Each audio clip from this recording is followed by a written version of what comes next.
Hi, how's everybody doing today? This is Sean. I'm here with a little practice video. And before I do that, I wanted to say thank you, Trey, for sorting things out with people coming and trolling my channel. It's gotten better. People are being real nice, making nice comments. I posted another video earlier. I took my friend to the beach. Chad and I grew up together. He's one of my best friends in the whole world. I've known him since we've been like 12. And we used to play football together and surf together and stuff like that. And he was up in Ohio, and the jobs weren't really that good, and we grew up down here in Florida. So I got an email telling me a person was saying that they don't have a lot of money and they want to train to be a better tennis player and play sports and stuff, but they don't have money for weights because weights are expensive. So I'll show you some stuff because I grew up kind of like that. I'll just give you a little backstory about myself. I was born in Philadelphia, PA in 1971, and my father had passed away in a car accident in 78. And I grew up with my mother and my grandmother on my mom's side and my grandfather on my mom's side. And my grandfather was a roofer at Local 30 in Philadelphia for 42 years and was one of the oldest members there when he retired. So he had to stay there until about 84, 85 to get his full benefits. So one time when I was living in Philly, this is what made us move to Florida. We lived in the city in South Philly, and my grandmother had a luncheonette. So the upstairs part of the house they lived in, and then downstairs was the restaurant part. And they made little sandwiches, egg sandwiches, and cheesesteaks and stuff like that. And if you ever seen the movie Rocky, where he goes and fights against the meat factory, that was right down the street from where I live, right there. And the fellas that worked and ladies worked at the meat factory, they would come into my grandmother's shop, or her restaurant or luncheonette, and she'd let them run a tab, and then every Friday they pay them. So she would make sandwiches for them every week and stuff. So what happened one time is there's a couple houses over from where we lived at, actually next door it happened. The way the houses were back in the 70s is there was concrete walls that divided your houses from each other. So you had a little backyard, and then there was a cedar block concrete wall, and people would hang their clothes out to dry. So one time somebody tried to break into this fella's house next door, and he ended up having to shoot the poor fella and killed him with a shotgun. And I heard the whole thing, and cops were there, and it was quite a big deal. When I was a little kid, I didn't know what was going on, So after that, my mom said she had, my grandmother sold her luncheonette at her house, and everything like that. And we moved to Florida, and then when we first got to Florida, we didn't have much money, so we stayed at this motel in D-Land. And it's like the Hicks out there. It's more developed now, but when we first got here, it was very simple, woods, ponds, all that kind of stuff. And as a little kid, it was awesome to play there. So I started liking football, and I was little and skinny and stuff. And so this fella that lived next door to me in the motel when we first got here, he taught me, to do push-ups. So I started doing push-ups, and then he was like, because I didn't have weights, so we used to take milk gallons. They weigh 8 pounds, okay? So these weigh 8 pounds, so you can get 2 of them, and you can practice, using it to stretch your arms out, and you can use it for a weight and do that and stuff. And then, that's one thing. And I have to start really stretching out because I really overdid the other day, and I did something inside my knee, like on the side there. It's gingerly. It feels much better. I went to the beach today and all that. So this is why I'm showing this, because I'm gonna start getting back into my routines that I did besides jump rope. Now, go to Goodwill. You can get yourself a stretchy band. You get one for like a couple dollars, and then I got this jump rope for like $2, and you see me practice. And the reason why I'm pretty decent at jumping rope after like not jumping it for over 30 years is when we moved from D-Land, we had to move into on Beach Street. It's in Daytona Beach, and I went to the school called Campbell, and I was a minority there, so I had to walk through the hood pretty much, and go back and forth to school. And at first there was no problems, but then I started getting problems. People giving me problems because I was when I first moved down to Florida. The Florida people didn't like Southern people didn't like Northern people. So I would get into some fights, and I was a little kid, didn't know how to fight that well. So my grandmother took me to Peter Lee's martial arts place, and they taught me how to defend myself, So I learned how to use nunchucks. And these are my nunchucks from when I was a little kid, right? Now I don't use these to hurt anybody or anything, but I practice with these because it helps with my eye-hand coordination, and it helps when you're volleying and stuff and everything. It's just good eye-hand coordination tool to use to get yourself, to get your eyes and it's just good to do a variety of different things that'll help you get better at sport that you're trying to do. So that's why I use, that's why I have these, not to hurt anybody. Because if there's a lot of people, I have a firearm to deal with that at my house, So I'm not a person who likes to hurt anybody or do anything. I'm a person who likes to help people, and I'm going through some life-changing situations with this diabetes. It's affecting my life, too, and it's really, and the surgeries that I had and all this stuff, and I became self-loathing, and it took me years to get to the point I'm at now. I was going through depression and had me all kinds of medicines. I stopped doing all that on myself. Last year, I got an email from one of my friends that was telling me that they felt sad and they wanted to kill themselves. And I told them, don't do that. I said, please, I'll make a tennis channel and I'll start trying to play tennis again, and I'll try to lose weight, and we can do this together. So for the last 11 months, me and this person's been emailing each other, and they're doing better and I'm doing better. So that's why I started the tennis channel. And then, obviously I didn't know that the USTA changed its formats, because the last time I played in a tournament in 97 and 98, I did, like I said, I won the tournament in doubles, and I came in second place the last year, 98, in singles, and it was like an opens. So it was a variety of different people, 4-0, 4-5, all different varieties of people.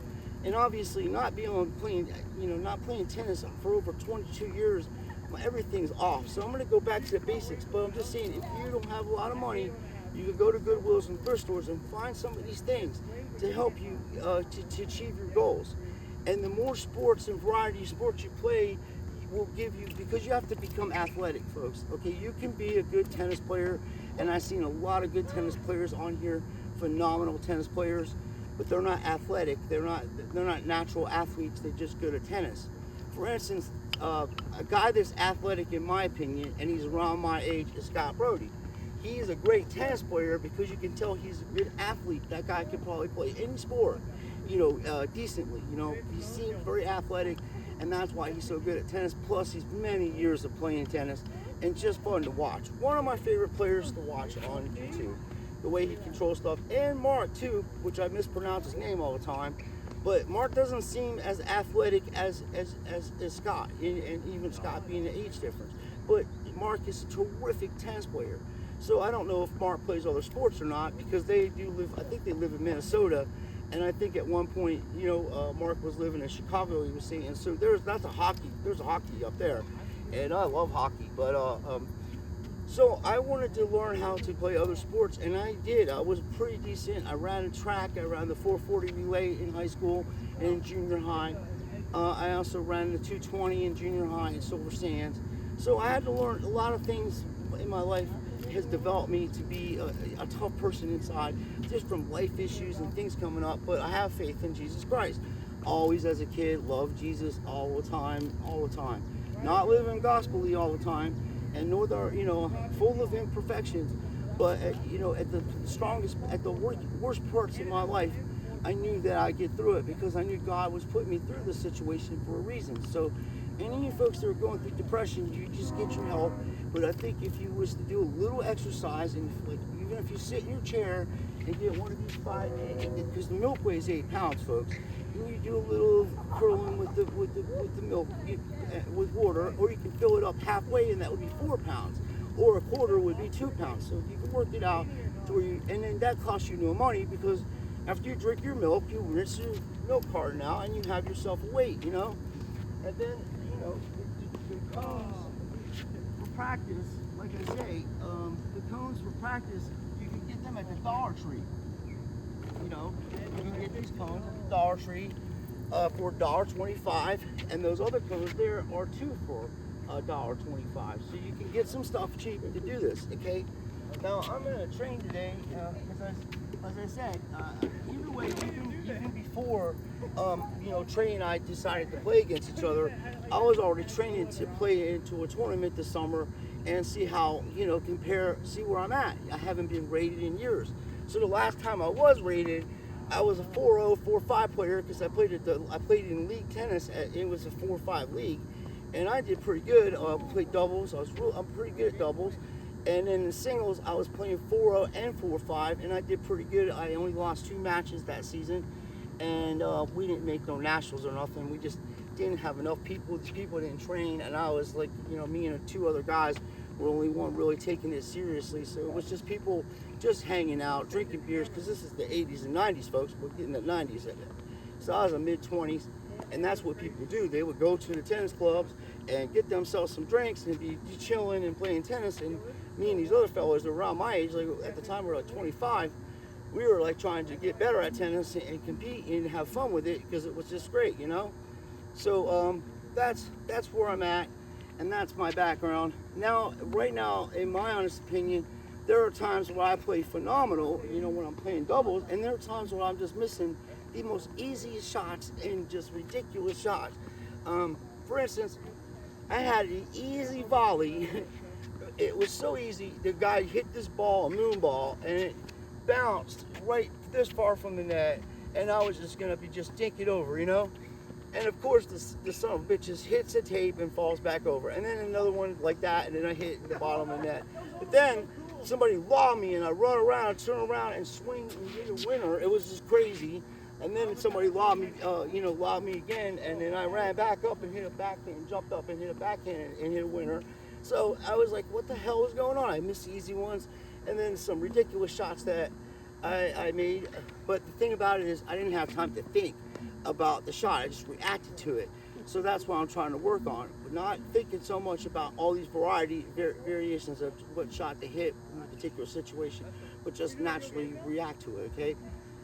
So that's where, you know, that's how you develop, you know. So people haven't seen me play, and I'm trying to get myself on video. So my buddy I just met, nice fella, he's from Kentucky. We're gonna play a singles match tomorrow at 7 a.m.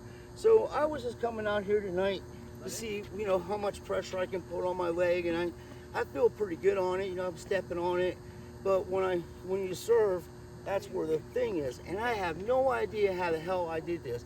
I don't know if it because a couple times I had to run and get some drop shots, and I had to run my fat ass up to get the net, and I'd stop on a dime, and then I, you know, hit the volley, and then obviously my partner just doesn't move that fast, but he's got a wicked forehand, and he got a nice backhand slice, but he can't cover the area that well. So when I play him, I let him play his strong point, which is his forehand. So I'll run back and get the things, and if I attack the net, I try to hit at angles, you know, to my opponent's backhands. But we're talking about high-level players, in my opinion, 4-0, 4-5 players that can pass you and hit varieties of shots.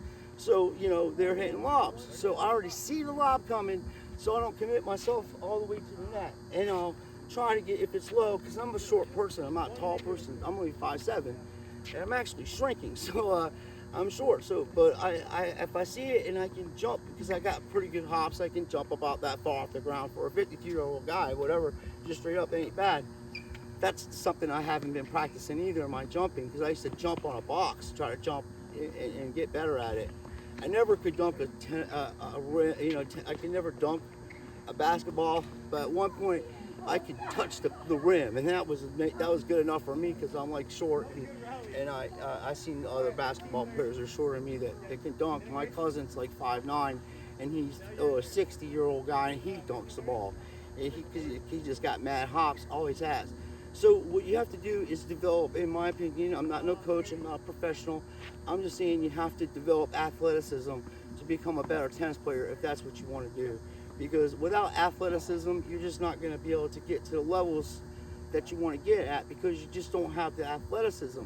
So we develop that by just playing other sports and doing some of the things I'm showing you. And then, I'm going to try to do some jump rope to test my leg and teach you how to do this. It's real easy. And all the players, every player that I ever seen play at these tournaments, I used to go to all the tournaments. I go into Key Biscayne. I seen them all. I met Agassi, DeBoris Becker, Pete Sampras, Jim Courier, Jimmy Connors, John, all of them. Before Monica Seles got stabbed, you could actually walk up to these dudes while they're practicing, not on the court, but it was real close. And I even got a chance, I was like 17, I got a chance to hit tennis balls with John McEnroe, and I was amazed. And Aaron Krickstein was standing on the sideline, talking to Jimmy Connors, and I'm just like, me and Beatbox were like, this is amazing. That was my best friend, Brett, the Human Beatbox. And it was just one of the most amazing things. We were over there just chilling, and I'm like, I was kidding around with John, because I had this big old bottle of water, and it was hot as hell, man. It was like 7 o'clock at night in Key Biscayne. I was like, Mr. McEnroe, you want some water? It looks like you're thirsty. And he came over, he's like, yeah. And he goes, you want to hit with us? And I was like, oh, well, okay. And then a couple of ones, he's at the net, so I'm at the baseline, and I hit it into the bottom of the net, and then a couple at the tape and stuff. And he's like, relax, man. And he was just telling me, just relax. He goes, hit it as comfortably, as hard as you can to get it over the net. Just relax. And then, I'm looking, and you got all these players, and my friend Beatbox is on the court with me too. And he's like, dude, we're playing against John McEnroe, yo. And I'm like, yeah, man. And if I ever meet this dude again, I'm gonna be like, that was the coolest thing you ever did, bro. And he's like, you want an autograph? And then I had this poster of John McEnroe. At the time, it was rolled up. It was the Rebel one. He was in a trench coat walking through New York, and he signed it for me. So I have that. That's cool. So anyway, this is how I do it. I'm gonna try, like I said, my leg's a little gingery, so I just do it like this, get it going, and then I'll just go, let me put my chin there. That's the medal my grandfather gave me. It's the St. Christopher medal. I got it, he gave it to me when I was like a teenager, 19, so I've always had it all my life. So I just go like this, get it going, and then, just use your wrist too. And relax. And if it's working at nighttime, you can look at your shadow. And then you go faster. And then you can go faster and faster as you can. And then, wow. Gotta stop smoking cigarettes. It's my only fault, man. That's the only thing I do in this world that's not good for me. Is smoke the cigarettes. And I'm gonna do my best to stop doing that. I give you guys my word on that. So this will help you, and you can take the jump rope, guys and ladies. And and all these guys, I just want to get back to the point. They all were jumping rope before they even stepped on the tennis court. All of them, every one of these people that I've seen practice at these practice matches we're all jumping rope. The professionals, all stretching out before they even pick the tennis racket up, and then. Before they even step at the baseline, they would stand there at the middle where that cone is at. It's called mini tennis. And they just hit ball after ball to each other.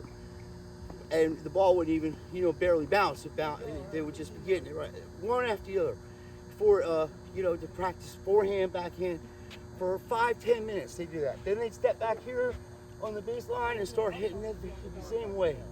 Cross court, down the line. So you can do the same things that these professional people do to help your health, to help your ability. You don't have to eat all these fancy foods and stuff. You have to exercise, and you can play basketball, you can play other sports, go jogging, try to do a little jogging, do whatever you can do, because I totally understand being in your own head and being depressed. I went through it for over 10 years, especially after my mom passed away. I didn't have anybody, I didn't have no grandparents. All my grandparents have passed on, and I didn't have my mom or my dad. So I felt alone and isolated even though I wasn't. I had friends, and obviously God, I'm sorry, the bugs are real bad. And God was in my life, you know, always, all the time. And it took me a while to realize that, you know. But I got big and fat, and it's called being slothful, you know, like lazy. And I even know I worked and stuff, I just didn't care, you know, I didn't care. But last year something triggered me to think differently about myself and treat myself better when my friend gave me this email about how they were going through this stuff that they were going through. And it's important because you have to be able to be compassionate and loving towards others, and you have to be that way towards yourself. You have to love yourself, not being prideful, but you have to love yourself and take care of yourself. And that's what I wasn't doing because of the surgeries and just feeling sorry for myself. And, you know, just self-pity, dude. And it's hard to break out of that. So I totally understand. I get emails from that kind of stuff. And this is why I make this channel, and to learn how to play tennis better and get good at it again and have fun doing it, because tennis is awesome, man. The better you get at it, the more fun you can do. You know, I came close to hitting a Twitter between my legs the other day. I ran a ball down, but I couldn't get to where I can hit it between my legs, so I had to hit it behind me like that. And I made the shot, you know, and it was cool. It's just fun. It's like being an artist. You know, you can hit, just trying different things. And this guy, Angelo's Tennis, he was talking about ego. And I'm like, dude, I just read this book by Carl Jung talking about the ego. Because what you're doing is sometimes when people say nasty stuff about other people, they're really talking about themselves. That's called shadowing. You shadow how you feel about yourself onto others. So everybody does this, folks. And once you look inside yourself and realize the things that you don't like about yourself and you fix those things, your life is just totally different. And that's what I'm working on, you know. And it's just something that everybody, human beings, work at. And according to Carl Jung, our subconscious, our conscious minds are all connected. Every person on the earth is all connected together. And that's what Jesus Christ was saying. We're all brothers and sisters under Christ because you're spiritually connected. Doesn't matter what color you are, doesn't matter what race you are, doesn't matter about none of that. So that's why when things are going wrong in some areas of the world, you feel that compassion towards them because you're literally connected to them in a spiritual manner, in your conscious mind, according to Carl Jung, which in my opinion, you know, is a lot more accurate than Sigmund Freud. Although the dream thing is something that is you know, is something, it's something to look into. It's really interesting. So I do read other books besides tennis books, and I've read a lot of different tennis books. Winning Ugly by Brad Gilbert. He used to just slice the ball and, you know, hit chop shot ball. I mean, it was just ugly tennis, but he beat the top players in the world doing that. And because you have to generate your own pace and stuff. So there's a variety of different ways to play tennis. There's a variety of different ways to train. And you know, everybody wants to go get pros and work on their backhand and work on their forehand. I just seen a video of Winston Du, awesome player. He was just posted a video about him just working on his backhand. He goes, just had coaching on my backhand, and this dude hit a shot, and he ripped it down the line, two-hander. I was like, dude, that was badass, you know? I was like, oh my God, that's a nice shot. But because of his subconscious mind, he put that into him that he was going to play better because he got coached. But let's say he didn't get coached that day, would he be able to hit that shot like that? Or would he just not be able to think, oh, I can't hit my backhand because I didn't, you know, I'm doing something wrong and I need coaching. You already lose the battle before you come out on the tennis court because you're already telling yourself you can't do something because you need somebody else to help you do it. And sometimes you do, and sometimes you don't.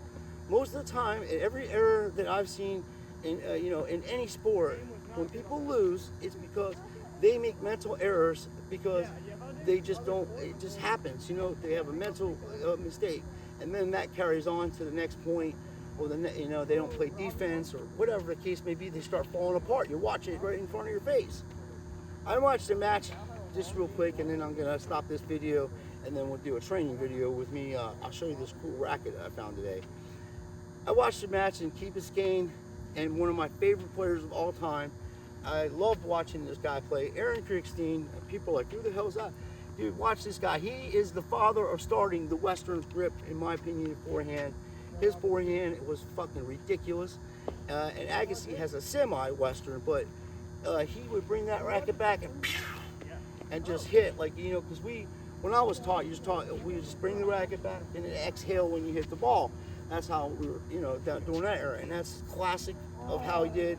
And Nick Bellateri was his coach, along with he played against some of the top players, upset some of the top players in the world. He's had mad injuries, so he was playing this guy Brian Dunn. Brian Dunn was up 5-0 in the first. He was up in the first set, 5-0. Something clicked in Aaron. Aaron ran that game 7 straight games, won that first set 7-5, and won the second set 6-0. He ran 13 games off this guy like that, and it was fucking amazing. I watched the whole thing go down. I was like, come on, Aaron. You know, because me and my buddy Beatbox, we were like American, and we love watching Americans win, and Brian's American too, but he wasn't, you know, Crick. I think that was the year Crick beat Agassi in the first round at the U.S. Open, and then I went on to lose. I think he went on to lose to Jimmy Connors that year, or maybe the year after. He was in the quarterfinals, and he would have made it to the semifinals, but they played 5-set matches, so he doesn't quit, you know. So I always like that, and that's what I'm saying. Mental toughness isn't something that you're gifted with.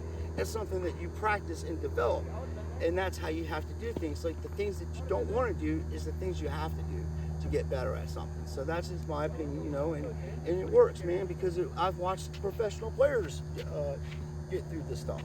Novak's a prime example. He practices to be down and practices to develop a style to where if he's losing, he can mentally come back and just fight through it, you know, and that's something you practice to do. Just like practice jumping rope, just like practice with nunchucks, just like practicing hitting with tennis ball. Everything is practice. And like Ian, Mr. Western was saying, on Essential Tennis, fundamentals. When you want to be a 3-0 player, you have to work on it, and he went through the whole thing. And I'm like, yeah, that's right, dude. He's right. But you also, with the fundamentals, you bring your own style into the game, and that makes you an individual, and your individual style separates you from other people, because you just don't want to be like mechanically, oh, this is how you do it, low to high, and all this other shit. We all know the butt cap has to face the target, and that's where you get your power. But what most people don't realize, and I had to relearn this too, is when you're bringing your front foot in there, you're actually pushing off, and this foot should be in front of it or around here this way, because that's where all your power is. The same with this. Crucell was talking about it too, and Agassi was saying the same thing. When you push your back foot and hit your backhand, you're pushing through it to clear your hips. See, now all the pressure's back here, and you're transferring your weight. And that's where you get your power. And you just keep practicing that over and over and over again. And that's what will make you develop into a better player, you know? So that's what I'm doing. That's how I'm practicing. And we're, like I'm saying, even if I wasn't going to play Trey, I'm still going to keep practicing. I'm still going to work hard. And I'm still fighting diabetes too. And it's just God sent that we actually set this up, because I think it will help other people want to play tennis. And it'll make the community nice stuff, because I think he's an awesome person. He does charities too with these $100 giveaways and stuff, because if these people in college accept any money, I don't know the rules now, you're considered a pro and you won't be able to play in amateur tournaments. So that's why they couldn't take the money when some of the guys won the challenges. And so he's like, just donate it to something. So maybe one day we can all get together and we can all help a community, or, you know, come up with a donate to like a food pantry, or something that actually does something, you know, gives back to the community, that you know for sure you've actually seen them do it, and it actually is something. Or, you know, the World Organization that donates food and goes into these battle zones, we can help them. Whatever, we just, you know, come up with a good idea, or even come together to help people pay some bills, you know, set up a trust fund. I actually wanted to set up a trust fund or a foundation to help players travel that aren't able to pay for their expenses. Pros like my friends, I don't know him personally, but I watch his channel. Simon Food was saying, he was saying that there was expenses that it's hard for him to travel to go to these tournaments. And the same with Crucell. You know, they're not rich people. They're just trying to develop into good players and make it on the ATP, but there's no support. And the women's, it's even worse for women because they just don't have the money, So it takes a lot of time to get things going. And I think if we work as a community, and this tennis match that's coming up between Trey can show other bigger channels, hey, if you get together with other people, we can do bigger things, and we can help more people and bring attention to the game of tennis and keep this game alive. And then we won't have everybody playing pickleball, which I think they're just using pickleball to teach people how to play tennis in the future. Just my opinion, because everybody's going to start transforming to tennis because they're just learning, because pickleball is so easy. You just got people that never played before that are professional tennis players that are #1 and #2 in the world in pickleball. So it's crazy. So thanks for everybody watching. And if you got any other ideas on training and stuff like that, leave it in the comment section so other people can learn from you guys too. Because we're learning from each other, and that's what's all, ladies and gentlemen, we're all learning from each other, and that's what it's all about. And yes, I could be hard and I say stuff but I'm speaking from my heart when I'm talking about that USTA thing. I think it's trash. The rating system's trash, and the way they set the tournaments up are trash. Just from what I've seen and everything around my community, there's people that shouldn't be playing in these. Like for instance, I know somebody that's a 3-0 player, and they put this poor bastard in a 3-5 in 4-0 tournament, and he was getting fucking destroyed. And I'm like, well, because you're not a 4-0 player, dude. You're not rated like that. You just started playing tennis. So you have to, get the proper rating so you can compete at your level, so you can get better, and then you get into these other ones. That's the kind of stuff I'm talking about. And then this other fellow was saying, well, Sean, Alcaraz and some of these guys, they have battles between each other for 2.5 hours. Yes, they do. But what I was saying is, when you're up 40 love, you should be able to win and close out that match. I mean, that game, especially if you're like up, let's say you're up 5-2 in the set, and you have triple match point or triple set point, and then you just lose that game. Sure, it happens, but this happens like every game. These folks are going to 40 love or 40-30, and just for like 20 minutes they're playing one game to finish it off because they're afraid to go for a winner, or they make a mistake. So that's the difference I'm saying. The pros, yeah, of course that's going to happen. There's going to be long matches, 30-40. It's not so easy to break a person's serve at the pro level. That's why there's so few people that are great at return of serve, because the serves are so ridiculously good, it's hard to even get a racket on it. And this is what this other guy was talking about. The difference between a college player and a professional player on a tour is the return of serve and the serve. That's the main thing. Because they said they can play, 4-0, a 5-0 player could, out rally them on the baseline at sometimes, but the 5-0 player isn't going to be able to return the pro serve that's 120-mile-an-hour serve on a consistent basis, and that's what the difference is. This is what this guy was saying. That was like in the top 10 at one time in the world. I forget his name. I want to say Thomas Muster or somebody like that. He's an old time dude. Oh, Michael Stich. That's one of the guys that was talking about it. He had a funny haircut. It was, but that's a bitch and serve. That guy was a fucking amazing server. But that's what I'm saying. That those kind of things. That's what you have to work on, and that's all I'm saying to Trey. Man, he's got a great first serve, and then when he starts being able to get that second serve and place it just to a person's backhand or the weakness, it'll help him close out matches too, But he doesn't have a problem like that. I wasn't referring to him. I was referring to other people, and of course everybody took the thing the wrong way because I was making. He posted a video of the tournament that he was in, and he was even saying this is crazy and this is a joke. My boys never played and we're just crushing it, which was awesome. Because basically what I was saying is, by him posting that video of the USTA and stuff, he exposed how unfair the tournaments are set up, or how they're not accurate, So it was just the video totally exposed the flaws in the system. So that's what I was saying. Anyway, well, talking enough about this, because I only got a little bit of time to train, because I have to be here tomorrow morning at 7 a.m. to meet my buddy and play tennis before it gets 120 degrees on the courts. So we're gonna stop here, and then I'll set up this stuff, and we'll do a training one, okay? I don't know how much pressure I'm going to be able to put in on my leg for my serve, so I'm going to do my best. But I just want to say, I just want to tell everybody thank you. Seriously, thank you. You guys and ladies are the best, and I'm glad I made this channel. And I just recently realized I have over 100 subscribers, and I just want to say thank you for that.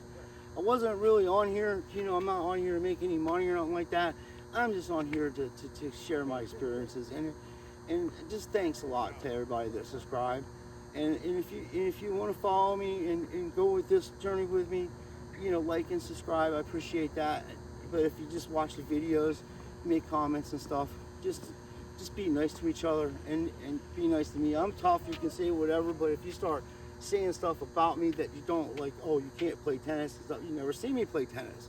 That's the problem, because if I had videos of me playing tennis, then you could critique me of playing tennis, but I can't find anybody to play tennis with to record so we can actually see how good or bad I am. So we're gonna find out how good or bad I am when I go to Texas and play this fella, and that is just gonna be amazing to have a go at that serve, because now he's known for the serve, and now he's working on a serve, and yes, he foot falls a little bit and stuff now, but you watch John McEnroe. John McEnroe foot faulted almost every time he served the ball. He was inches from that line, dude. He stood sideways. He got called for foot faults a lot, and there's a lot of players that get away with it. You know, the better you are at it, it's like Jordan. He traveled. No one's calling traveling on Michael Jordan. You'll get murdered. The people in Chicago get mad. So thanks for watching. We'll be back soon with some training videos, and I just wanted to say thank you from the bottom of my heart, seriously.